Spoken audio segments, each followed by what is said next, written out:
Do you understand how the electric vehicle tax credit works? If not, stick around and I will help you understand it.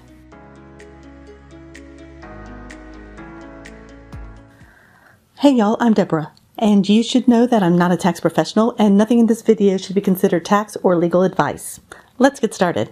So we've determined if you're eligible and how much you're eligible for. So now, how do you claim that tax credit? If you bought a new electric or plug-in hybrid vehicle in 2021, you would fill out IRS Form 8936 to claim the purchase and tax credit when filing your 2021 taxes.